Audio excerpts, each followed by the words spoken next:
Desde aparición de ovnis que rodearon a un barco cerca de una isla española, casos de comunicación con supuestos demonios que resultaron mortales, hasta la posibilidad de contactar con seres alienígenas a través de la Ouija. Estás a punto de ver 10 cosas que te harán creer en extraterrestres. ¿Estás preparado?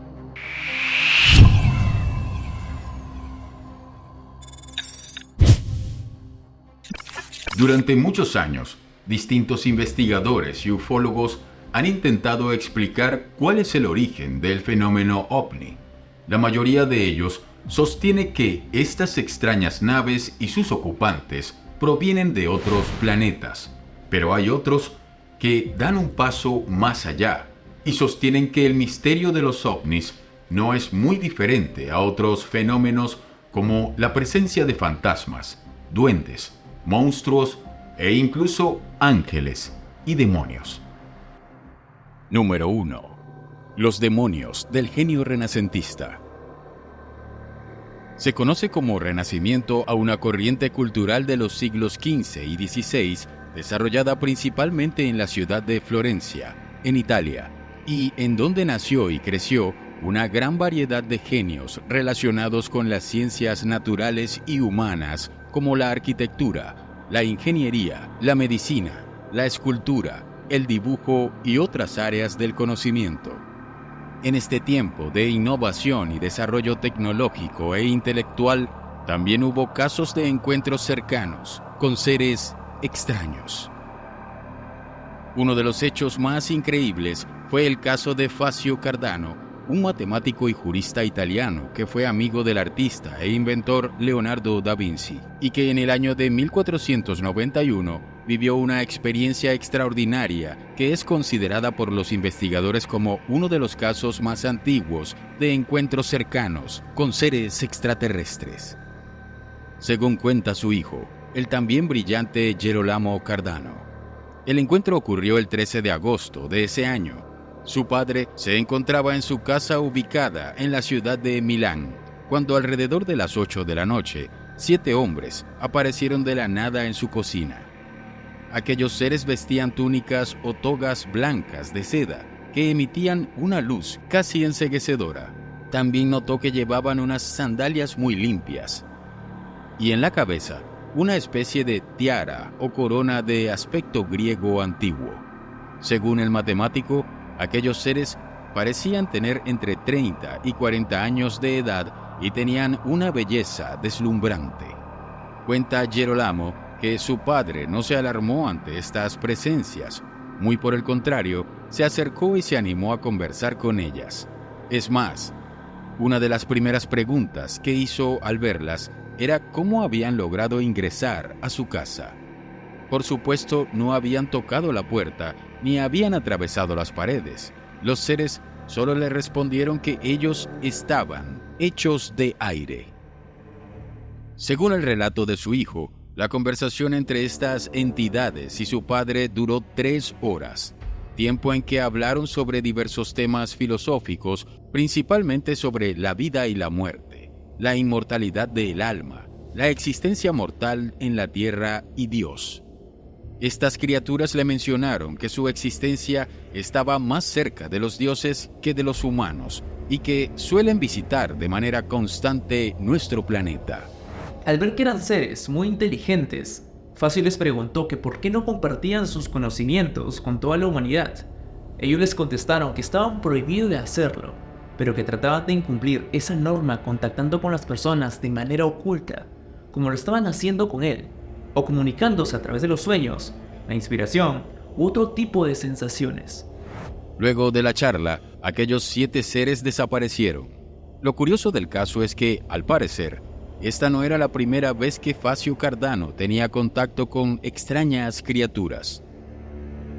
Él mismo señalaba que había pasado casi 30 años de su vida hablando con diversos espíritus, hecho que lo llevó a tener amplios conocimientos sobre las artes oscuras. Es más, se decía que había logrado convocar a un demonio que trabajaba de manera exclusiva para él. Estas relaciones fueron de lo normal le permitió a Facio tener una mayor comprensión sobre el origen y comportamiento de estas entidades. Por ejemplo, para el genio renacentista, a diferencia de los cristianos que consideran a los demonios como seres inmortales, malvados y débiles, él las consideraba criaturas mortales, poderosas, y afirmaba que algunas de ellas podían ser incluso benéficas y positivas para el hombre. La pregunta, por supuesto, queda en el aire. ¿Cuál era la naturaleza de esos 7 hombres que aparecieron en la casa del matemático? ¿Eran fantasmas, ángeles o seres extraterrestres? ¿Y qué hay de los otros seres con los que contactó por casi 3 décadas? ¿Eran demonios, como él creía, o pudieron ser criaturas venidas de otros planetas o planos dimensionales? De alguna forma, Facio Cardano tuvo suerte. Pudo experimentar cada uno de estos contactos y recibir el conocimiento que estos le daban, sin que su vida estuviera amenazada por ello. Hecho que lamentablemente no sucedió con nuestro siguiente personaje, cuya experiencia de contacto con estos seres lo llevó a una vida de crímenes y engaños que finalmente lo condujo a la muerte. Número 2. ¿Brujería o abducción extraterrestre? El siguiente caso ocurrió en la primavera de 1670, en la ciudad de Edimburgo, Escocia. En ese entonces, el comandante y predicador Thomas Weir, de 71 años de edad, se encontraba muy enfermo, cerca de la muerte. Fue entonces que, en su agonía y en un acto que sorprendió a todos sus familiares y vecinos, confesó de manera pública que debajo de su apariencia de hombre respetable y seguidor de las leyes de Dios, en realidad era un terrible pecador que había cometido los actos más impuros y aberrantes que un hombre de su tiempo podía cometer. El mayor Weir era un ex soldado y comandante de la guardia de la ciudad, un hombre famoso por su piedad, un calvinista feroz y un predicador apasionado que vivía con su hermana soltera Jean en West Bow, esa oscura y estrecha calle en zigzag que solía correr cuesta abajo, justo al lado de Riddle's Court. Hermano y hermana estaban destinados a vivir vidas de soledad incomparable, incluso para los celosos estándares de la época, hasta que una noche el mayor Weir sorprendió a una asamblea de compañeros santos al confesar haber vivido una doble vida depravada y satánica. Frente a todos, el comandante admitió que en realidad era un brujo y que había traicionado a Dios, teniendo vínculos no solo de amistad, sino también sexuales con diversos demonios.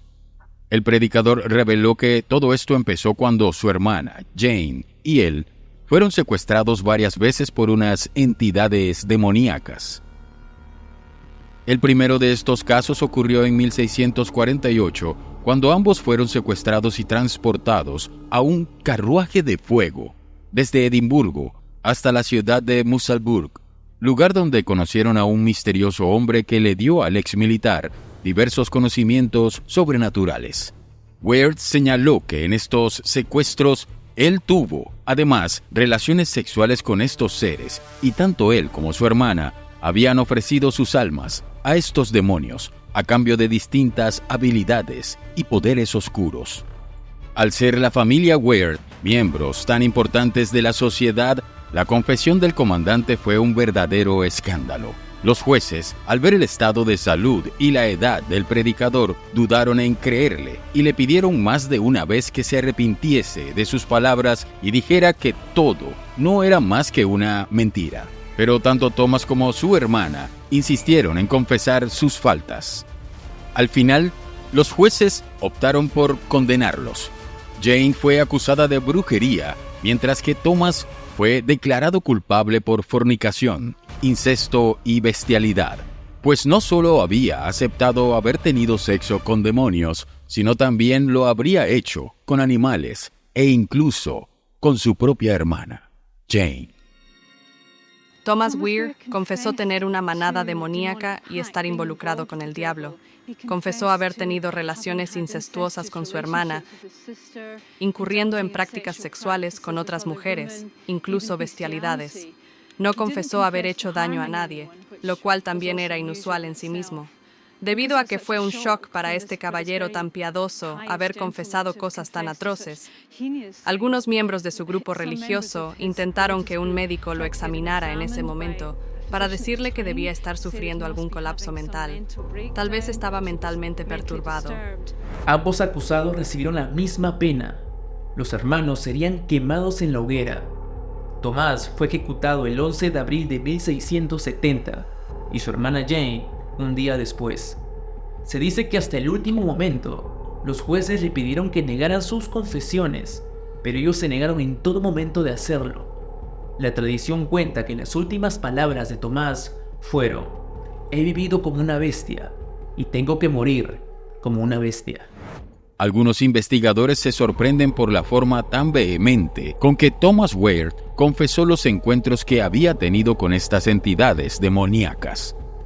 Quedan muchas preguntas por responder. Por ejemplo, ¿quiénes eran estos seres que los secuestraron?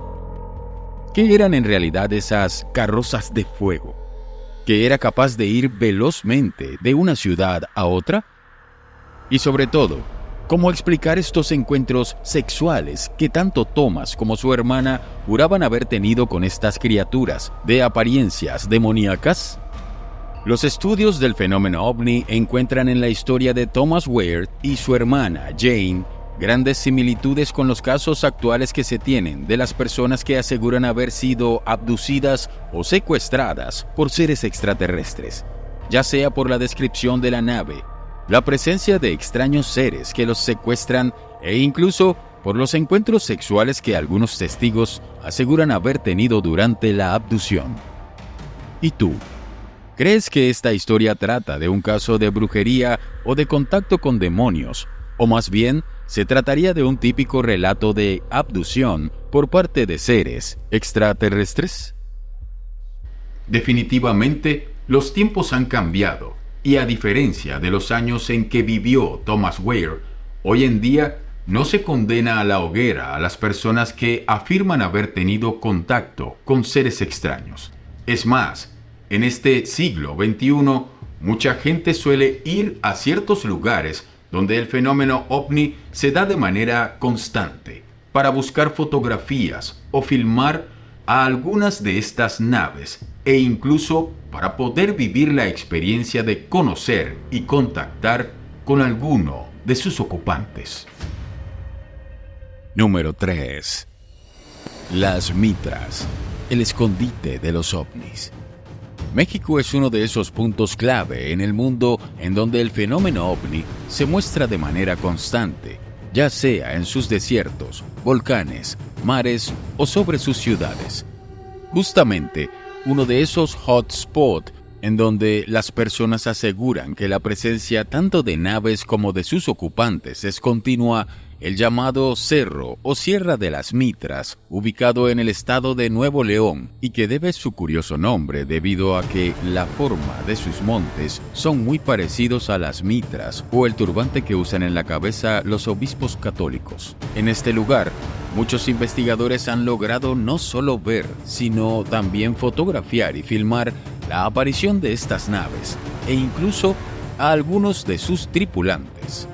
El caso más famoso fue un video conocido como La Bruja de Monterrey, que fue grabado el 17 de mayo de 2006 por un grupo de investigadores pertenecientes al grupo OVNI Club Nuevo León.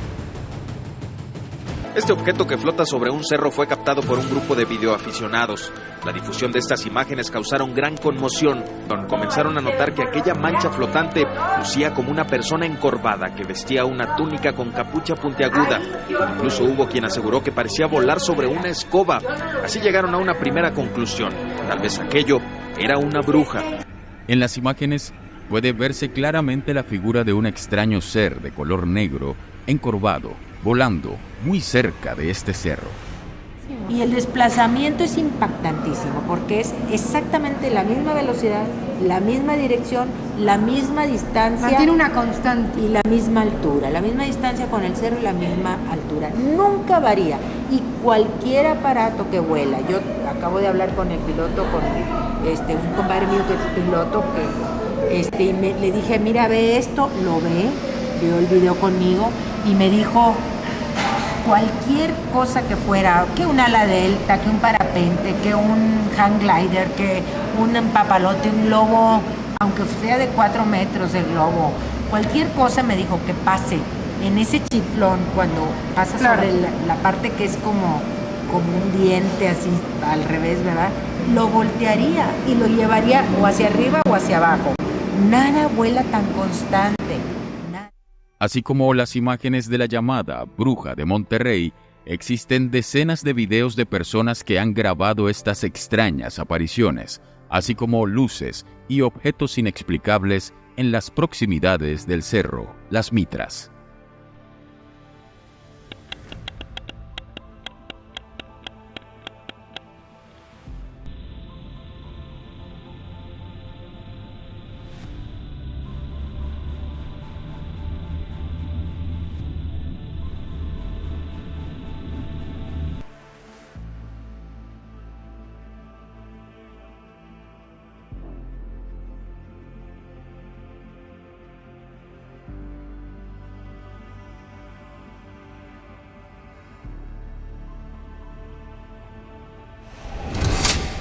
Pero quizá lo que da más respaldo al misterio que rodea este lugar es el testimonio de diversos investigadores locales e internacionales que han vivido sus propias experiencias de contacto en las cercanías de este cerro. Una de estas experiencias fue la que vivió en diciembre de 1994 la ufóloga Shari Adamiak, quien en ese entonces era directora ejecutiva del CSETI, o Centro para el Estudio de Inteligencia Extraterrestre de los Estados Unidos, fundado en 1990 por el investigador Stephen Greer. Cuenta Shari que la noche del 13 de diciembre, alrededor de las 10:30 de la noche, tanto ella como el Dr. Greer y el grupo de investigadores que los acompañaban vieron en el cielo una luz muy brillante que se movía a gran velocidad. Luego de eso, a las 11:45, vio cómo se materializaban de la nada 2 nubes muy densas cerca de las montañas. Fue entonces que, a la 1 de la mañana, Shari pudo divisar la presencia de pequeños seres ocultos entre la maleza del lugar. Según ella, parecían estar vestidos con una especie de uniformes de color naranja opaco y medían aproximadamente unos 80 centímetros de altura. Shari asegura que los seres le hablaron de manera telepática, indicándole que temían ser filmados por una de las cámaras que había instalado el equipo de investigación. Ella, temiendo perder el contacto y la presencia de estas criaturas, les dijo que la cámara estaba apagada y que no tenían por qué preocuparse. Luego, los seres le pidieron una serie de exigencias, como por ejemplo que se quitaran los anteojos y los sombreros que llevaban puestos. Al obedecer, una energía luminosa y rayos de color azul y dorado comenzaron a rodearles, y fue entonces cuando notaron entre la niebla la figura de un ser humanoide muy alto, de cabello plateado, largo y lacio, vestido con un uniforme azul claro y de color plata. Tanto el Dr. Greer como Shari recibieron mensajes de este ser que después de unos minutos desapareció. Ambos habrían conversado con estas entidades por casi 2 horas, aunque ellos sintieron que la experiencia solo había durado unos 30 minutos. La presencia de estas extrañas luces y objetos volando sobre el cerro de Las Mitras es tan común que los lugareños están convencidos que estas naves se esconden en las cuevas de estas montañas y que dentro de ellas existiría una especie de base extraterrestre. Y si hay gente que va a lugares con el fin de resolver el enigma de los ovnis, hay otros lugares que son un misterio en sí mismos. Desde hace muchos años, muchas personas alrededor del mundo han desaparecido de manera inexplicable en diversos bosques de los Estados Unidos. Algunos creen que los responsables de estas desapariciones serían terribles monstruos que habitan en estas zonas o incluso seres extraterrestres o de otras dimensiones. Número 4. Los 411 desaparecidos. El investigador y ex detective estadounidense David Paulides ha revelado recientemente la misteriosa desaparición de un gran número de personas en algunos bosques y parques nacionales de los Estados Unidos. En la gran mayoría de los casos, estas personas suelen desaparecer sin dejar ningún tipo de rastro y jamás se vuelve a saber de ellas. En otros pocos, las autoridades logran hallar el cuerpo sin vida del desaparecido. Sin embargo, estos son encontrados en zonas muy alejadas del lugar donde ocurrió la desaparición, y en menor medida se tienen aquellos casos en que la persona logra aparecer con vida, pero se les encuentra desorientadas, siendo incapaces de recordar dónde o cómo fue que se perdieron o desaparecieron. Hablaron durante un par de horas y presentaron una escena en la que cada uno de ellos había trabajado en parques durante los últimos 15 a 20 años. Habían pasado un tiempo considerable en estos parques y habían ayudado en la búsqueda y rescate de personas desaparecidas. Y lo que les molestó fue que al principio había mucha publicidad sobre los casos de personas desaparecidas. La búsqueda duraba normalmente entre 5 y 10 días. Al final del 10º día o al final de la búsqueda, todo se detuvo. La policía se detuvo, la búsqueda se detuvo, la investigación se detuvo. No pasó nada más, y afirmaron que les parecía que había una cantidad excesiva de personas desaparecidas dentro de los parques en los que trabajaban, y como nunca hubo seguimiento al respecto, les preocupó. Sabían que tenía experiencia en investigación y sabían que había escrito un par de libros en el pasado. Dijeron que tenía un buen nombre en los medios y dijeron, Dave, necesitamos a alguien con cierta credibilidad e integridad para investigar realmente esto. ¿Lo harías? Le dije, oye, haré una llamada mañana por la mañana. Hablaré con un par de agentes del orden y veremos qué pasa. Dijeron que no querían ninguna otra participación. Confiaron en que algo pasaría. Se fueron y listo. A la mañana siguiente, llamé a un par de agentes del orden que conocía y les pedí que revisaran 3 parques separados y vieran si había una cantidad significativa de personas desaparecidas y en circunstancias extrañas. Y al cabo de 1 hora, recibí una llamada de cada uno de ellos diciendo, hay algo realmente extraño con lo que acabas de insinuar. David ha revisado documentos de cientos de desaparecidos desde el año 1700 hasta nuestros días y asegura que éstas no responden a secuestros, asesinatos o algún otro tipo de delito o acción realizada por el hombre y que, por ello, la mayoría de las investigaciones suelen cerrarse sin ningún tipo de explicación. Así que tenemos un número sólido de más de 1100 en este momento. Y no quiero que la gente entienda que estos no son casos normales de personas desaparecidas. No son casos en los que tal vez alguien estaba deprimido y quería salir de la sociedad. Estas no son muertes relacionadas con el agua. Estos no son problemas en los que hay un posible secuestro o asesinato por parte de alguien que conocen. Son problemas de exclusión que tenemos y que no investigaremos. Son muy inusuales. Y después de trabajar durante 4 años y probablemente analizando más de 3.500 o 4.000 casos, hay ciertos elementos en estas desapariciones que comienzan a caer y eso nos ha fijado un criterio sobre lo que observamos y lo que estudiaremos. Debido a esto, el investigador ha llamado a estos casos con el nombre de Missing 411 o los 411 desaparecidos, número que hace recordar al código de error que aparece en la pantalla de una computadora cuando no puede encontrar o localizar los datos que se han solicitado, haciendo con ello una metáfora con las personas que no han podido ser halladas hasta la fecha. La mayoría de estas desapariciones ocurren en los parques y bosques de los estados de California, Colorado, Washington, Michigan y Arkansas. Entre los varios fenómenos extraños que rodean estos casos está el hecho que muchas de estas personas desaparecen de un momento a otro, incluso si están caminando en grupos. Es como si se desvanecieran en el aire, pues nadie escucha ningún tipo de ruido, quejidos, gritos o pedidos de auxilio.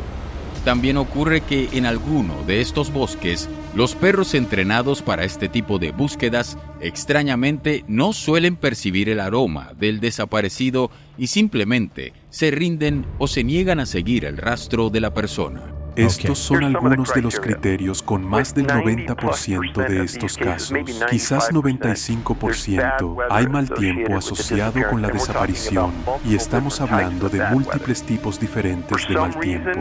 Por alguna razón que no podemos explicar esto, las bayas están asociadas con la desaparición. La gente regresa comiendo bayas y luego son solo ellos. Desaparecen mientras están recogiendo bayas. Y luego lo realmente extraño es que una gran mayoría de los niños pequeños que desaparecen estaban con caninos en el momento en que desaparecieron. Y luego lo que realmente sorprenderá a la gente es que 98, tal vez 99% de las veces, los sabuesos y los perros de rastreo que llegan al lugar no podrán encontrar el olor de estas personas.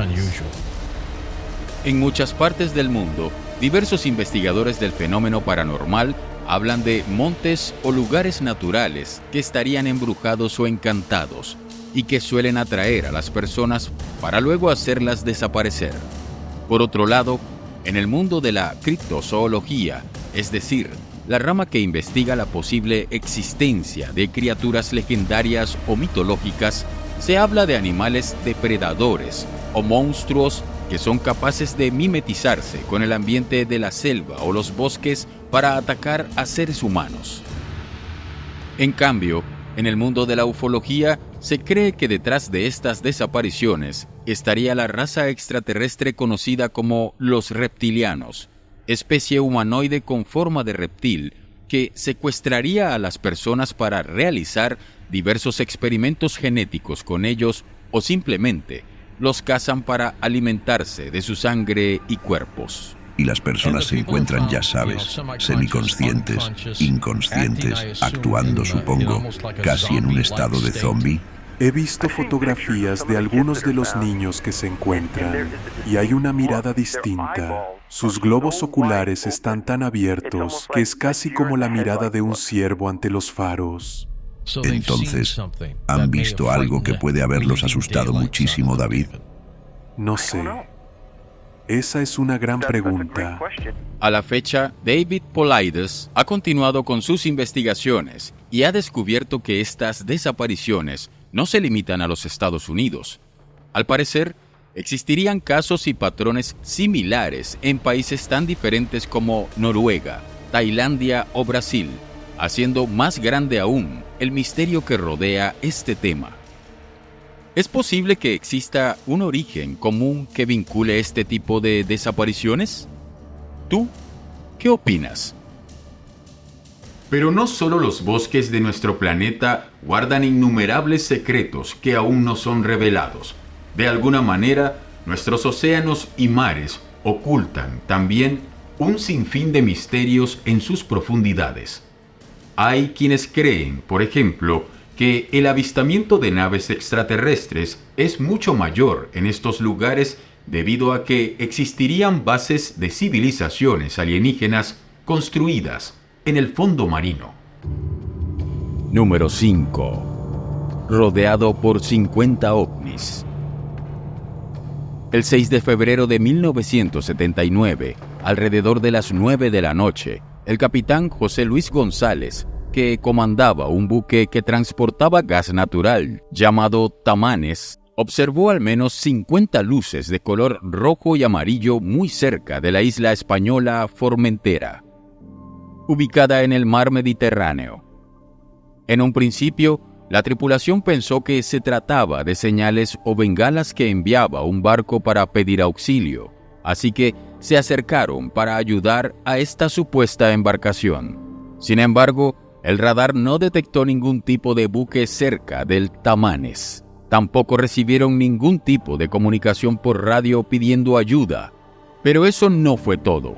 Lo más extraño ocurrió después. Una vez que las luces se apagaron, aparecieron en el radar otras luminarias que no parecían tener un origen conocido. Luego, alrededor de la medianoche, estas luces comenzaron a rodear el navío, ubicándose incluso a solo 3 kilómetros de distancia del buque provocando gran preocupación en la tripulación. Los objetos siguieron de cerca al navío hasta las 3 de la madrugada, hora en que estas luces desaparecieron de la pantalla del radar sin dejar ningún tipo de rastro. Un hecho curioso que se detalla en el reporte dado por el capitán del Tamanes es que, a pesar que la visibilidad del cielo y el mar eran buenas ese día, no se pudo ver a simple vista los objetos que el radar registraba. También se mencionó que después del incidente no se detectó ninguna avería o mal funcionamiento de la maquinaria y los instrumentos del barco que pudiera justificar un error en el radar. Como era de esperar, este hecho atrajo pronto la atención de todos los medios de comunicación españoles. Sin embargo, solo un día después, las fuentes oficiales y la prensa lanzaron la hipótesis que los supuestos 50 ovnis que había visto la tripulación del Tamanes eran en realidad paracaidistas con linternas que realizaban ejercicios de saltos aquella madrugada. No obstante, esta explicación no se ajusta a los hechos narrados por el capitán y la tripulación del buque, desde la presencia de estos objetos en el radar hasta el hecho que estas luces siguieron el trayecto de la embarcación por varias horas. En el año 1995, el gobierno español hizo público el informe de este caso. Sin embargo, ni el informe ni las investigaciones posteriores pudieron determinar a ciencia cierta qué fue lo que vio la tripulación, ni qué fue lo que persiguió el Tamames esa madrugada en el mar Mediterráneo. Un dato adicional es que pocos días después de este incidente, el 14 de febrero, un avión que despegaba del aeropuerto de Palma con dirección a Andratx, en Mallorca, España, comunicó a la torre de control la observación de una bola blanca con reflejos verdes muy brillantes. Según describió el piloto, esta había pasado por debajo de la aeronave de izquierda a derecha. En este caso, la investigación se cerró con la explicación de que se trató de un meteorito. Sin embargo, queda la duda si acaso este hecho tuvo algún tipo de relación con el caso Tamanes. Otro de los lugares que, por alguna extraña razón, pareciera ser el preferido para la aparición del fenómeno ovni son las carreteras. Son muchos los casos alrededor del mundo en que personas aseguran haber sido perseguidas por estas naves o que afirman haberlas visto aterrizar delante de sus vehículos o haber visto a sus ocupantes. El siguiente es uno de esos casos increíbles de encuentros en la carretera, tanto por la cantidad de veces que se produjo como por las reflexiones que nos deja sobre la naturaleza y origen del fenómeno ovni. Número 6. Los encuentros inexplicables de la señora Bowles. Si tener un encuentro cercano con un ovni o un ser extraterrestre ya es un hecho extraordinario, imagina tener 4 de ellos. Esta es la increíble historia de la señora Joyce Bowles, que entre los años 1976 y 1977 tuvo esta cantidad de experiencias con el fenómeno ovni en varias localidades de su Inglaterra natal. El primero de estos encuentros ocurrió la tarde del 14 de noviembre de 1976. Joyce iba en su auto acompañada de un amigo y vecino, Ted Pratt, cuando a la salida de la ciudad de Winchester, mientras iban por la carretera A272, se toparon cerca de los campos de Chilcombe con una gran luz naranja que sobrevolaba a muy baja altura sobre un área de cultivo. De pronto, el auto parecía andar por sí solo, provocando que Joyce perdiera el control del volante. Pero justo cuando estaban a punto de estrellarse contra un árbol, el auto se detuvo de manera misteriosa. Ted Pratt contó que fue como si una barrera invisible hubiera impedido que el vehículo golpeara con el árbol. Fue entonces, cuando aún no salían del terrible susto que habían vivido, que ambos vieron un ovni con forma de cigarro flotando delante de ellos. Debido a que la nave estaba alumbrada por dentro, los testigos pudieron ver claramente la figura de 3 seres humanoides en su interior. Luego, la nave descendió y de allí bajó uno de los seres. Este ser caminó hasta donde estaba el auto. La criatura era alta, de unos 2 metros de altura, y vestía un uniforme plateado. También tenía unos ojos de color rosado, el cabello largo y rubio, y unas patillas y barbas de color negro. Para la señora, la apariencia del ser le pareció horrible, mientras que Pratt aseguró que le dio paz y tranquilidad. Luego, la criatura miró el tablero del vehículo y de pronto el motor volvió a encender y los faros se encendieron, alumbrando con mucha mayor potencia de lo habitual. Entonces, la extraña figura comenzó a rodear el vehículo y de pronto, en un abrir y cerrar de ojos, tanto el ser como la nave desaparecieron. Ahora, mientras caminaba hacia mí, escuché un silbido, lo cual no escuché. Es como una tetera que empieza a silbar. Ahora vestía como un mono, pero con cuello polar. Tenía una costura abajo en su lado derecho. Mientras cruzaba, llegó a mi ventana. Puso su brazo en el techo de mi auto y miró hacia adentro. Ahora era un hombre alto, de aproximadamente 6 pies 1, 6 pies 2. Tenía ojos rosados que eran muy penetrantes. Tenía aparadores y una barba que coincidía. Me miró y luego miró a Ted.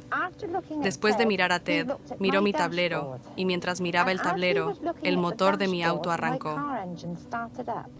Lo curioso es que 6 semanas después, Joyce iba en su mismo coche con su amigo Ted Pratt y otra vez tuvieron un encuentro similar. Sin embargo, a diferencia de la primera vez, ambos sostienen que esta vez pudieron subir a la nave y una vez dentro, estos seres les mostraron unos mapas estelares y conversaron brevemente con ellos. El tercer encuentro ocurrió en mayo de 1977. Joyce estaba nuevamente al volante, esta vez con su amiga Anne Strickland, cuando ambas vieron un ovni muy brillante con forma de cigarro. La señora Bowles detuvo su vehículo y vio que uno de los tripulantes se acercaba a su auto con los brazos extendidos. El ser le hablaba en un inglés extracortado y, al parecer, intentaba darle un mensaje, pero ya sea por lo mal que hablaba el inglés o por el temor que ambas mujeres sintieron, a Joyce le fue imposible entender qué le estaba diciendo. Luego, el ser regresó a su nave, que se elevó en los cielos con un zumbido agudo. En este caso, el testimonio de Anne Strickland confirmó lo sucedido ese día. Por último, en el cuarto encuentro, ocurrido en junio de 1977, Joyce Bowles conducía su auto una vez más junto con Ted Pratt cuando apareció otra vez un ovni delante del vehículo. En esta ocasión, los seres tenían el pelo color arena y vestían trajes metálicos. Ellos les dijeron que estaban preocupados por la humanidad y sus constantes guerras, y que también les preocupaba la contaminación de la atmósfera y que el hombre tarde o temprano pudiera destruirse a sí mismo. Luego de eso se despidieron, volvieron a la nave y desaparecieron. Hay que destacar que todas estas experiencias de la señora Bowles fueron investigadas por la Asociación Británica de Investigación OVNI, Bufora, y por un equipo de la Flying Saucer Review, quienes dieron credibilidad al testimonio dado por Joyce y los demás testigos. Un detalle interesante del caso de la señora Bowles es que en 1972, es decir, 4 años antes que ocurrieran sus primeros encuentros con estas naves extraterrestres, Joyce afirmó haber sido testigo de distintos fenómenos paranormales en su casa, ubicada en la ciudad de Winchester. Estos incidentes iban desde la aparición de fantasmas, principalmente la de una monja que acostumbraba a aparecerse dentro de su habitación, hasta la aparición del fenómeno conocido con el nombre de poltergeist, es decir, del movimiento violento de objetos o la presencia de ruidos extraños dentro de su casa. Estos hechos paranormales fueron tan graves que tuvo que llamar a un sacerdote local llamado Ramsdale Whaley para que realizara varios exorcismos dentro de la vivienda. Este hecho también se hizo público y mereció un reportaje de la BBC de Londres, así como en varios medios de comunicación de ese país. Lo primero que vi fue a una señora, una monja, en mi dormitorio. Estaba vestida completamente de negro. Y simplemente miré y la vi parada al pie de la cama, hacia el armario. ¿Cómo te sentiste cuando viste esto? Bueno, me quedé helado. No pude decir nada. En voz baja, dije, «Oh, Dios mío», y me giré y cerré los ojos. De hecho, ha realizado 2 servicios de exorcismo, pero aparentemente sin mucho éxito. No lo diría sin éxito, por la sencilla razón de que cuando fui allí por primera vez, aparentemente había algo malo allí, y ese mal ya había sido eliminado. Es posible que exista alguna relación entre la capacidad de ver fantasmas u otros seres espectrales con la observación de naves y seres extraterrestres. ¿Qué relación existe entre los fenómenos paranormales y el fenómeno ovni? Para muchos escépticos, la aparición de al menos 50 luces no identificables en el radar o los testimonios de personas que aseguran haber tenido encuentros cercanos con naves y seres extraterrestres no serían pruebas suficientes para respaldar la presencia y realidad del fenómeno ovni. Por suerte, entre los miles de casos analizados por los ufólogos, existen algunos donde los investigadores han podido recoger evidencias físicas de la presencia de estos artefactos y sus tripulantes en nuestro planeta. Número 7. El Anillo de Delfos. Algunos investigadores consideran el siguiente caso como uno de los más convincentes relacionados con el fenómeno ovni. Ocurrió el 2 de noviembre de 1971, cuando el joven de 16 años llamado Ronnie Johnson se encontraba cuidando sus ovejas en la granja familiar ubicada en la localidad de Delfos, en el estado de Kansas, en los Estados Unidos. Alrededor de las 7 de la noche, el joven escuchó un fuerte ruido que provenía del cielo. Al alzar la vista, vio que ese ruido iba acompañado con una gran variedad de luces brillantes de muchos colores. Después de unos minutos, Ronnie pudo distinguir la imagen de un objeto con forma de hongo que descendía del cielo y se ubicaba a pocos metros del suelo. La nave medía casi 2,5 metros de ancho y 3 metros de alto. Y mientras se acercaba, hacía un ruido que le recordaba a la de una lavadora. El joven fue a dar aviso a sus padres sobre la presencia de la nave, pero lamentablemente, cuando ellos salieron, el objeto ya había alzado vuelo y solo pudieron verlo desaparecer en el horizonte.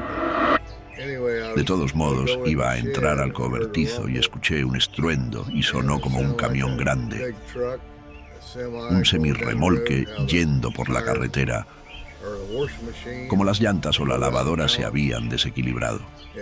Sonaba así. Me di vuelta y miré. Todo lo que vi fue brillante, como la forma de un hongo, y no podía moverme. El perro no podía moverse. Las ovejas no podían moverse. Simplemente nos congeló y, de todos modos, gimió allí. Y luego despegó, y entonces pudimos movernos.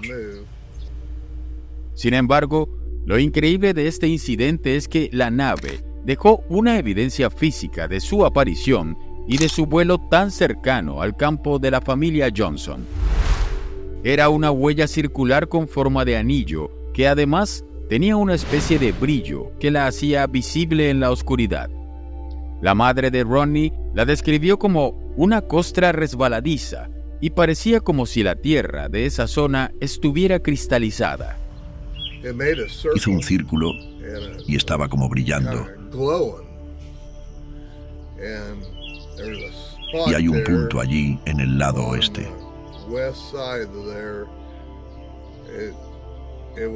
No era un círculo completo. Y no podía ver puertas ni nada cuando estaba allí o ventanas. Así que es brillante como un soldador eléctrico o como el sol. Así de brillante era. Y mamá fue a buscar la cámara y no tenía flash ni nada allí. Y tomó varias fotografías de eso, y las fotografías salieron como un vapor entero saliendo del agua, así.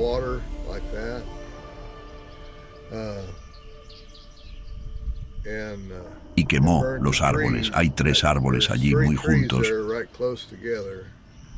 Y los quemó hasta dejarlos blancos como esa tierra. Luego de tomar fotografías de la extraña huella, la familia dio aviso de este hecho a las autoridades y pronto se acercaron diversos científicos para tomar muestras del suelo.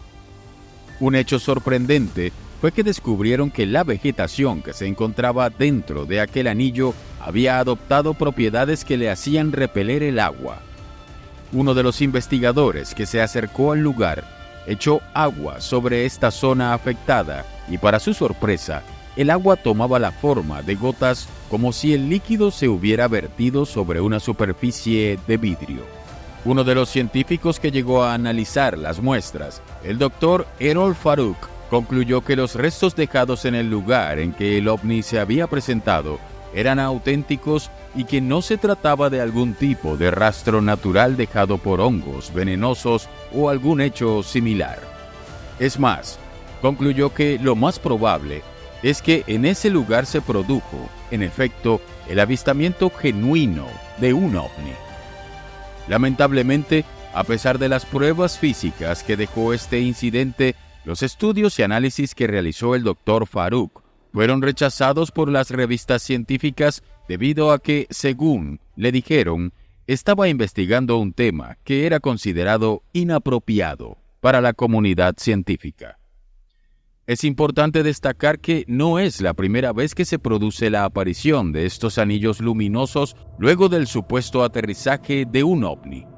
Un hecho similar ocurrió el 22 de mayo de 1992 en la localidad de Parcela 14, en la ciudad de Poza Rica, en México, cuando se corrió el rumor que un ovni había aterrizado en las cercanías de un pequeño campo de fútbol. Los pobladores no llegaron a ver el objeto, pero sí vieron 2 círculos concéntricos de unos 8 metros de circunferencia que irradiaban luz o fosforescencia. Si deseas saber más sobre este caso, puedes ver la segunda parte de nuestro episodio dedicado a México. ¿Por qué crees que, a pesar de los análisis hechos por el Dr. Farouk, los científicos se negaron a publicar y divulgar estas pruebas? Pero no solo se ha logrado tener la prueba física del aterrizaje de una posible nave proveniente de otro mundo. También existen casos en los que incluso se ha logrado obtener las huellas dejadas por sus tripulantes. Número 8. Los humanoides de Friol. Entre diciembre de 1995 y mediados de 1996, se produjo una oleada ovni importante en distintos puntos de la provincia de Galicia, en España. Uno de los casos más increíbles en esa región ocurrió en una finca ubicada en el municipio de Friol, en la provincia de Lugo. Lo destacable de este caso es que era la primera vez que se tenía el testimonio de un testigo que aseguraba no solo haber visto un objeto volador no identificado en esta región, sino que además afirmaba haber observado a sus ocupantes. El 6 de marzo de 1996, alrededor de la medianoche, el ganadero de 38 años de edad, José Manuel Castro, se preparaba para ir a la cama, cuando vio por la ventana de su habitación unas luces que le llamaron la atención. Para su sorpresa, al asomarse y ver hacia el campo, notó que aquellas luces provenían en realidad de una nave que descendía en su campo. De inmediato, José Manuel tomó una linterna y salió a su finca para ver más de cerca al objeto. Una vez allí, vio alrededor de la nave la presencia de una especie de bultos oscuros. Fue entonces que encendió la linterna y les enfocó. Allí pudo contar que se trataban de entre 5 a 6 seres humanoides, de los cuales 3 se encontraban, según su testimonio, saltando como monos. Al ver a estos seres, el ganadero se asustó, subió a su vehículo y se dirigió a la casa de su hermano, Cesáreo, que vivía muy cerca de allí. Sin embargo, él no le prestó mayor atención, pues consideraba que lo que su hermano había visto eran simples luces de discoteca. Y una luz muy enorme, muy grandísima, y eran los ovnis. Eso los vi a las 12 y menos cuarto y por eso sería. Y después fui junto a mi hermano a llamarlo que quería ovnis, y él no lo quería. Pensó que era otra cosa, que era la luz de una discoteca de luz. Pues. Y entonces yo vi que mi hermano no hizo caso y no venía, yo vine hacia aquí otra vez. Y seguí con la linterna diciendo vaga, a ellos, ¿no? A la luz esa, el fenómeno ese de los ovnis. Y se tardó 5 millones en bajar, y después venían, yo estaba aquí, y vi que bajaban, yo eché a correr para esa casa, y me eché a correr para la casa, y me metí en casa, y vi tres objetos corriendo por ese prado.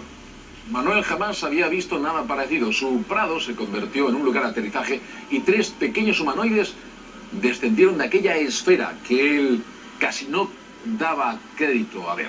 Escúchenle. Eran encorvados, igual, hacía tipo monos y puntos. Y saltaban y así corriendo. José Manuel no tuvo más remedio que regresar a su casa y notó que aquella nave, con esas sombras que caminaban por su finca, continuaban allí. Asustado, ingresó a su vivienda y decidió observar la extraña escena desde su habitación. Al día siguiente, el testigo decidió revisar el área donde había visto la presencia de la nave y los seres. Fue entonces que comprobó la existencia de una serie de huellas. Algunas de ellas tenían una profundidad de hasta 15 centímetros y unos 20 centímetros de largo. Algunos investigadores tomaron los moldes de estas pisadas y las llevaron al Departamento de Zoología de la Universidad de Santiago de Compostela. Sin embargo, los especialistas no encontraron similitud con la huella de algún animal conocido. Un hecho a tomar en cuenta es que la misma noche en que José Manuel tuvo el avistamiento, se reportó en la base militar situada en el monte de Campelo, ubicado en el mismo municipio de Friol, el avistamiento de 4 esferas luminosas de gran tamaño, las cuales se movían de forma errática alrededor de una antena de telecomunicaciones muy cerca de la base. Luego de 15 minutos, las esferas se unieron en un solo objeto luminoso y voló rápidamente hasta perderse en el horizonte. El ganadero José Manuel describió a las criaturas que vio como pequeños monos que saltaban casi al mismo tiempo, dándonos una imagen agradable de la experiencia que vivió. Sin embargo, estas criaturas desconocidas no tienen siempre esta apariencia cercana y divertida. Muchas veces, tanto la forma como los rasgos físicos de su cuerpo y sobre todo de su rostro suelen ser verdaderamente inquietantes. Número 9. El misterio del hombre sonriente. Hay quienes creen que los seres extraterrestres no solo visitan nuestro planeta, sino que también ya han logrado infiltrarse en nuestra sociedad y viven entre nosotros, disfrazados como seres humanos. Es el caso de Ingrid Cole, también llamado el hombre sonriente, un personaje tan curioso como misterioso. Se dice que el primer avistamiento de este ser ocurrió el 16 de octubre de 1966, cuando 2 niños en el estado de Nueva Jersey caminaban por una calle cuando vieron la silueta de una persona cerca de una valla. Al aproximarse, pudieron notar mejor sus rasgos. Era un hombre alto, calvo, no tenía orejas ni nariz y vestía un traje verde muy brillante. Sin embargo, lo que más llamó la atención de los niños es que este ser los observaba con una enorme sonrisa que parecía no humana, antinatural, como si fuese forzada. El siguiente avistamiento sucedió el 2 de noviembre de ese mismo año, en el estado de Virginia Occidental. El testigo, Woodrow Denberger, conducía su vehículo por una carretera interestatal cuando una nave aterrizó frente a su coche. Al frenar, vio que de la nave salía un ser humanoide, con todas las características de una persona normal. Es más, dijo que le parecía una persona muy amable. Sin embargo, una vez más, una de las principales características de este ser era la gran sonrisa que llevaba. Parecía perfectamente natural y normal como cualquier ser humano. Su rostro parecía tener un buen bronceado, un bronceado profundo. No estaba demasiado oscuro, pero era como si hubiera estado mucho tiempo al sol y se lo hubiera pasado bien. Su cabello estaba peinado hacia atrás y era de color castaño oscuro, y parecía tener una buena cabellera espesa. Y sus cejas, su cara, sus facciones eran muy normales. No creo que se viera diferente de cualquier otro hombre que encontraríamos en la calle. Este extraño ser se acercó al testigo y le comunicó de manera telepática que su nombre era Ingrid Cole, que provenía del planeta Lanulos y que no tenía la intención de hacerle daño. Por el contrario, lo único que deseaba era aprender más sobre la raza humana. Luego de esto, regresó a su nave y desapareció.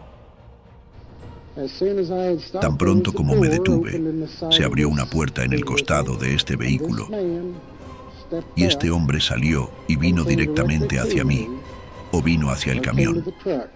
Caminó hacia el lado derecho del camión y me dijo que bajara la ventanilla. Me pidió que bajara la ventanilla del lado derecho de mi camioneta y yo hice lo que me pidió. Y este hombre se paró allí y primero me preguntó cómo me llamaba y supe que se refería a mi nombre y le dije mi nombre. Y me preguntó, dijo, ¿por qué tienes miedo? Él dijo, no te asustes, no te deseamos ningún daño. Él dijo, no queremos hacerte daño, solo te deseamos felicidad. Y le dije mi nombre, y cuando le dije mi nombre, dijo que se llamaba Colt. Ese era el nombre con el que lo llamaban. Y me preguntó cuál era la ciudad de Perkins. Otro avistamiento importante ocurrió por esas fechas en Point Pleasant, ubicado también en el estado de Virginia Occidental. En esa ciudad, la familia Lilly estaba siendo acosada por diversos fenómenos paranormales y poltergeist en su casa. Fue entonces que una de las niñas contó que estaba durmiendo una noche cuando vio a un hombre parado a un lado de su cama. Este ser era muy alto y de cuerpo ancho. La niña aseguró que, si bien no podía ver su rostro debido a la oscuridad de la habitación, sí pudo ver la gran sonrisa que tenía en el rostro. El ser caminó rodeando su cama hasta que, de un momento a otro, aquella presencia simplemente desapareció. Estos dos últimos casos son importantes porque ocurrieron en el mismo año y en el mismo estado en que sucedieron los casos relacionados con el Mothman u hombre polilla, una criatura con alas, de color negro y ojos rojos, que se cree que es una especie de anunciador de grandes catástrofes y muerte. Algunos creen que existiría algún tipo de vínculo entre ambas criaturas, aunque esta relación aún no es muy clara. Pero, ¿cuál sería la naturaleza de este inquietante personaje? Como hemos mencionado, hay quienes creen que se trataría de una especie de raza extraterrestre, ya sea híbrida o de aquellos capaces de cambiar de forma, y que buscan parecerse a los seres humanos para infiltrarse en nuestra sociedad.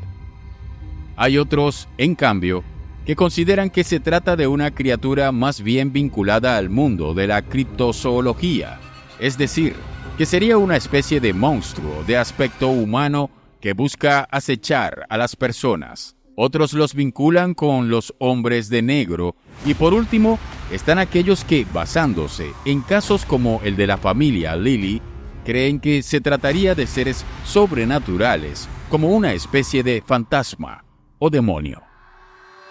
En este episodio hemos visto cómo el fenómeno ovni puede interpretarse muchas veces como la aparición de ángeles, demonios e incluso con fantasmas y demás seres espirituales. es posible que los seres extraterrestres y sus naves compartan los mismos orígenes que, por ejemplo, los fenómenos paranormales. Y si esto es así, podemos comunicarnos con estas criaturas alienígenas con las mismas técnicas e instrumentos con que algunos investigadores suelen contactar con los espectros y seres del más allá. Número 10. La Ouija y el contacto extraterrestre. Existen muchos casos alrededor del mundo en que investigadores vinculados al fenómeno ovni han decidido usar la Ouija para realizar sus experiencias de contacto con seres extraterrestres. Uno de los más conocidos es la experiencia del grupo Aztlán, que fue fundado a finales de la década de 1970 y cuyos miembros proponían la posibilidad de contactar con entidades alienígenas a través de la tabla de la Ouija. Este grupo afirmaba haber logrado comunicarse con seres del planeta Apu, que según ellos orbita alrededor de la estrella Alfa B, en la constelación de Centauro. En un principio, los miembros dudaban que este contacto fuera real y temían que en lugar de seres extraterrestres, en realidad estaban contactando con algún espíritu que se hacía pasar por un habitante de otro planeta. Sin embargo, esto cambió cuando en una sesión de Ouija, estas entidades alienígenas los citaron para un encuentro en las Islas Caimán, hecho que, según afirman, finalmente se produjo. O sea, ellos contactan con unos supuestos guías ¿a través de qué mecanismos? Contactan ellos a través de la Ouija, es decir, del vaso. Ellos desde el principio y hasta hoy mismo siempre, bueno, hasta hace unos años en que el grupo se disolvió, ¿no?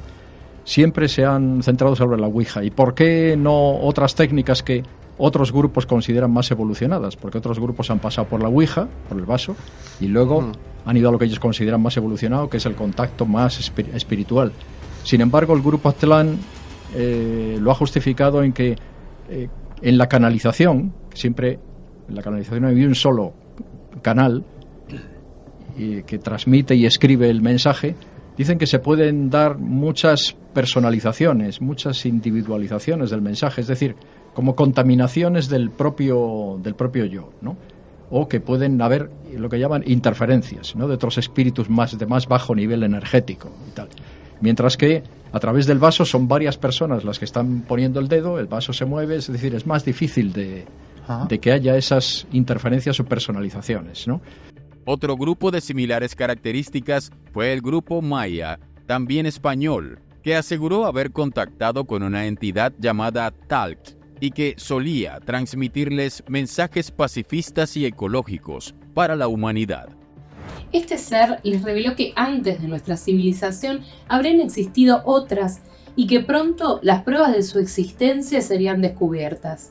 También comunicaron que no será necesario que un gobierno anuncie de manera oficial la presencia de razas extraterrestres que estarían visitando nuestro planeta, ya que aseguraron que va a haber un momento en que los avistamientos serán tan notorios y masivos que solo bastará ver el cielo para convencerse de que ellos existen. Sin embargo, uno de los casos más increíbles de este tipo de contacto ocurrió el 9 de junio de 1975, cuando 3 investigadores españoles se comunicaron usando una tabla Ouija con una especie de robot alienígena llamado OPAD-35. Este ser citó a los investigadores a la playa de La Tejita, ubicada en Tenerife. Allí, gracias a la Ouija, pudieron vivir una increíble experiencia de comunicación con una gran nave que salió a su encuentro. Y ahí empezamos, venga, tablero aquí, en las rodillas mías, porque yo en el sillón de atrás, y yo viraba para atrás, los dedos, pam, pam, y aquí yo empezaba a y lo primero que dice, llegaste 10 minutos tarde. ¿Y dónde estáis?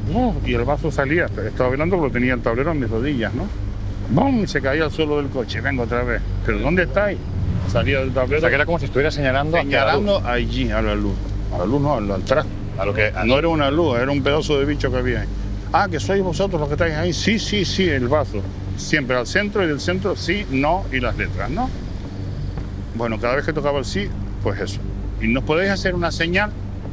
y recuerdo que el vaso tocó el sí, y justo tocando el sí, del centro del aparato que estaba ahí, porque tenía como 2 luces así, en el centro de esas 2 luces se encendió otra, más grande incluso que las 2 que estaban ya ahí, digamos, de situación.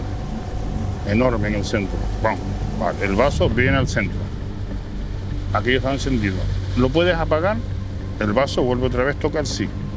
Y se apaga. Se apaga. Bueno, ¿lo puedes encender otra vez? El vaso va y toca el sí.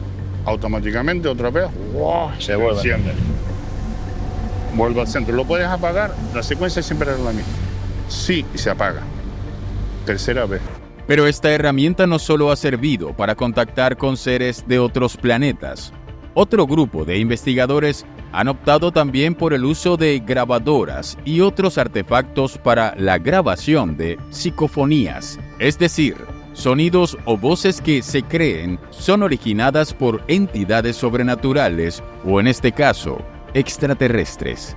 En septiembre de 1974, dentro de la finca del Condecito, ubicada en la provincia de Huelva, un grupo de investigadores, luego de tener el avistamiento de varias luces en el cielo, lograron captar con los antiguos magnetófonos unas psicofonías que decían las frases «ya aquí» o «cuando he venido». También grabaron la palabra en inglés «hope», que en español quiere decir esperanza. Se cree que el ser que daba estos mensajes era un ser extraterrestre llamado Oxalc. Entonces ellos van, Enrique Vila, Julio Marbizón, también va Eliodoro Contreras, Manuel Osuna, llevan sus magnetofonos de aquella época y lo distribuyen en toda esta finca. Llevaban 2, me parece, 2 aparatos, los dejaban a cierta distancia para que no hubiera influencia, digamos, de voces de ellos mismos, y llegaron a registrar varias psicofonías en este lugar donde también aparecían fenómenos ufológicos. Claro, porque aquí estaban confluyendo estos fenómenos, como te dije, ¿no? El fenómeno parapsicológico, el fenómeno ufológico. El día 25 de septiembre de 1974 registran por lo menos 3 psicofonías muy impactantes. Una decía Yaqui, que si escuchado de forma más lenta podría significar ya aquí. Ya aquí. Ya aquí. Y la otra, cuando he venido. Y lógicamente en ese momento saltaron todos los resortes porque pensaban, cuando he venido, ¿qué habrá venido? Habrán venido los ovnis, y las cámaras infrarrojas apuntaban hacia el cielo y captan algunos objetos en ese momento, ¿no? O en esos momentos previos o posteriores al registro de las psicofonías. Además de la Ouija y las psicofonías, existen investigadores que han logrado establecer contacto con estos seres extraterrestres a través de las técnicas de canalización o mediumnidad. En Perú, en la playa de Chilca, ubicada al sur de Lima y lugar conocido como un importante punto de contacto con seres extraterrestres, el grupo de investigación Dharma Paranormal recibió en el 2014 un mensaje a través del canalizador Matt Castañera, que provenía de un ser supuestamente extraterrestre y cuyo mensaje revelaba que estos seres, que se encontraban en nuestro planeta incluso antes del origen de la humanidad, y nos advertían sobre la manera como los humanos estamos destruyendo la Tierra. Este contacto se hizo a través de la técnica conocida como psicografía, también llamada escritura automática, que es cuando una entidad escribe a través del psíquico un determinado mensaje. El mensaje que recibimos no fue claro, pero Alejandro logró escribir algo mientras entró en conexión con este ser desconocido. En el momento cuando yo estaba recibiendo los mensajes, estaban en cólera furiosos contra todo lo que los seres humanos están haciendo en la destrucción con este planeta, ¿no? Hasta el día de hoy, yo sabe que yo tuve bastantes experiencias que sea acá en Perú o en Europa, y nunca he tenido un contacto así. Por el momento es la primera vez y me sorprende bastante porque yo pensaba que solamente podía ser seres espiritual, pero es más que eso. Que acá no estamos solos. no estamos solos. Calofríos, qué feo. Luego que analizamos con calma las escrituras de Alejandro, este fue el mensaje que logramos sacar. Habemos venido aquí y ustedes no estaban. Están destruyendo nuestra tierra, porque venimos y vendremos para que ustedes empiecen a creer que existimos.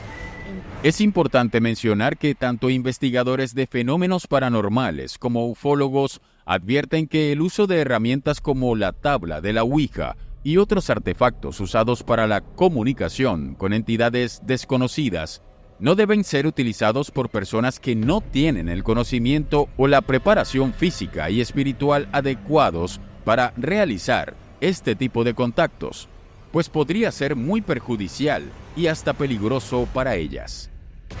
Dicho esto, vale preguntarse si es posible que los seres extraterrestres y entidades espirituales convivan en un mismo plano existencial. Y si es así, ¿es probable que, en el fondo, estos fenómenos tengan un mismo origen? ¿Tú qué opinas? Espero que hayas disfrutado de nuestro episodio el día de hoy. Déjanos en los comentarios cuál es tu teoría favorita sobre el origen y la naturaleza del fenómeno OVNI. En Gistech hemos explorado hoy el enigmático mundo de la Ouija y su conexión con lo extraterrestre. Cada historia nos lleva a cuestionar más allá de lo conocido.